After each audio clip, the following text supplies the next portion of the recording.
ഒരു യഥാർത്ഥ സിനിമാ പ്രേമിക്ക് ഭാഷ ഒരു തടസ്സമാകരുത് എന്നാണ്. ഭാഷ ഏതായാലും ആധികാരികവും ഹൃദയസ്പർശവുമായ കഥകൾ കാണാനായിരിക്കും ആളുകൾക്ക് കൂടുതൽ ഇഷ്ടം. മലയാളികളെ സംബന്ധിച്ചിടത്തോളം 2010 ശേഷമാണ് കന്നഡ സിനിമകളിലേക്ക് കണ്ണോടിച്ചു തുടങ്ങിയതെന്ന് പറയാം. പഴയ കാലത്ത് മലയാളികൾ കന്നഡ സിനിമയിലേക്കൊന്നും കൂടുതൽ ശ്രദ്ധ ചെലുത്തിയിരുന്നില്ല. എന്നാൽ 2010 ശേഷമുള്ള OTT പ്ലാറ്റ്ഫോമുകളുടെ വരവോടെ വിവിധ ഭാഷകളിലുള്ള സിനിമകൾ സൗകര്യപ്രദമായി കാണാൻ കഴിയുന്നതായതോടെ കന്നഡ സിനിമയ്ക്കും മലയാളികൾക്കിടയിൽ പ്രശസ്തിയായി. നന്നായി നിർമ്മിച്ച നിരവധി കന്നഡ സിനിമകളുണ്ട്. ഇതിൽ പ്രേക്ഷകരെ ചിന്തിപ്പിക്കുകയും ചിരിപ്പിക്കുകയും കരയിപ്പിക്കുകയും ചെയ്ത സിനിമകളുമുണ്ട്. അത്തരത്തിൽ നോക്കുകയാണെങ്കിൽ കന്നഡ സിനിമകൾ മലയാളികളെ കാണാൻ പഠിപ്പിച്ച ഷെട്ടി ഗ്യാങ്ങിനെ പറ്റിയാണ് ഇന്ന് നമ്മൾ സംസാരിക്കുന്നത്. അത്തരത്തിൽ മലയാളികളെ സിനിമ കാണിക്കാൻ പഠിപ്പിച്ച ഒരു ഷെട്ടി ഗ്യാങ് ഉണ്ട് നമ്മുടെ കന്നഡ സിനിമയിൽ. കന്നഡ സിനിമയുടെ RRR എന്ന് വിശേഷിപ്പിക്കാം നമുക്ക് അവരെ. ഋഷഭ് ഷെട്ടി, രാജ്ബി ഷെട്ടി, രക്ഷിത് ഷെട്ടി തുടങ്ങിയ ആധുനിക കന്നഡ സംവിധായക നടന്മാരുടെ കൂട്ടായ്മ. ബംഗളൂരുവിൽ മാത്രം കറങ്ങിക്കൊണ്ടിരുന്ന കന്നഡ സിനിമയെ അതിൽ നിന്ന് മോചിപ്പിച്ചവരിൽ പ്രധാനികളാണ് രാജ്ബി ഷെട്ടി, രക്ഷിത് ഷെട്ടി, ഋഷഭ് ഷെട്ടി എന്നിവർ. അതുവരെ കണ്ടു ശീലിച്ച സിനിമകളിൽ നിന്ന് വ്യത്യസ്തമായിരുന്നു ഈ 3 പേരുടെ സിനിമകളുടെ treatment. Real star, challenging star, rocking star, crazy star തുടങ്ങിയ താരങ്ങളെ മാറ്റി നിർത്തി മികച്ച കണ്ടന്റുള്ള സിനിമകളാണ് മൂവരും സാൻഡൽവുഡിന് സമ്മാനിച്ചത്. ഇവരുടെ സിനിമകളുടെ നിലവാരം, തികഞ്ഞ ഡെഡിക്കേഷൻ, ലളിതമായ സ്റ്റോറി ടെല്ലിംഗ് എല്ലാം മലയാളികൾ മനസ്സിലാക്കി സ്വീകരിച്ചു. കന്നഡ ഇൻഡസ്ട്രിയിൽ ഷെട്ടി ഗ്യാങ് എന്ന വിളിപ്പേരും ഇവർക്ക് ലഭിച്ചു. ദക്ഷിണ കർണാടകയിലെ പ്രധാന സ്ഥലങ്ങളായ മംഗലാപുരം, ഉടുപ്പി, ഹോസൂർ എന്നിവിടങ്ങളിലെ സംസ്കാരവും ജീവിത രീതിയും അവിടുത്തെ കഥകളുമാണ് ഷെട്ടി ഗ്യാങ്ങിന്റെ സിനിമകളിൽ കാണാൻ സാധിക്കുന്നത്. 3 പേരിൽ ആദ്യമായി സംവിധായക കുപ്പായമണിഞ്ഞത് രാജ്ബി ഷെട്ടി ആണെങ്കിലും പിന്നാലെ എത്തിയ ഋഷഭ് ഷെട്ടിയും ഇൻഡസ്ട്രിയെ ഞെട്ടിച്ചു. അതുവരെ ക്യാമറയ്ക്ക് മുന്നിൽ ചെറിയ വേഷങ്ങൾ മാത്രം ചെയ്തുകൊണ്ടിരുന്ന ഋഷഭ് ഷെട്ടി 2019 നായകനായി അരങ്ങേറിയത്. ബെൽബോട്ടം എന്ന ചിത്രത്തിലൂടെ ആരാധകരെ സൃഷ്ടിക്കാൻ താരത്തിന് സാധിച്ചു. രാജ്ബി ഷെട്ടി സംവിധാനം ചെയ്ത ഗരുഡഗമന വൃഷഭ വാഹനയിലും ശക്തമായ കഥാപാത്രത്തെ ഋഷഭ് ഷെട്ടി അവതരിപ്പിച്ചു.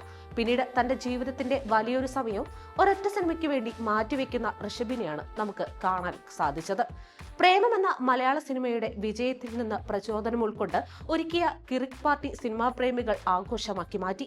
4 കോടി ബഡ്ജറ്റിൽ ഒരുങ്ങിയ ചിത്രം ബോക്സ് ഓഫീസിൽ 50 കോടിയിലധികം നേടി ഇൻഡസ്ട്രി ഹിറ്റായി മാറി.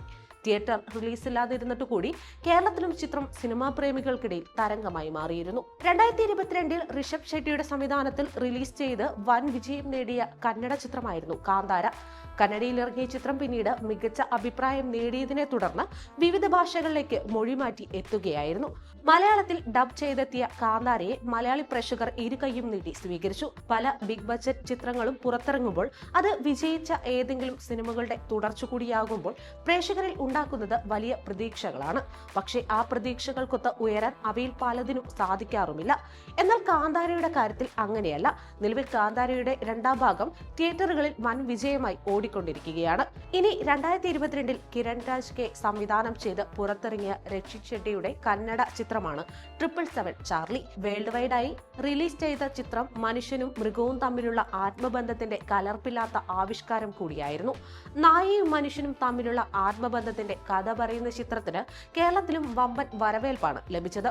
ദേഷ്യക്കാരനും ജീവിതത്തിൽ യാതൊരുവിധ അച്ചടക്കവും ഇല്ലാത്തവനുമായ ധർമ്മയുടെ ജീവിതത്തിലേക്ക് ചാർലി എന്ന നായ വന്നതിന് ശേഷമുണ്ടാകുന്ന മാറ്റങ്ങളും ഇരുവർക്കുമിടയിലുള്ള സ്നേഹത്തിന്റെ ആഴവും എല്ലാം പ്രേക്ഷകരിലേക്ക് വ്യക്തമായി എത്തിക്കാൻ സംവിധായകന് സാധിച്ചു.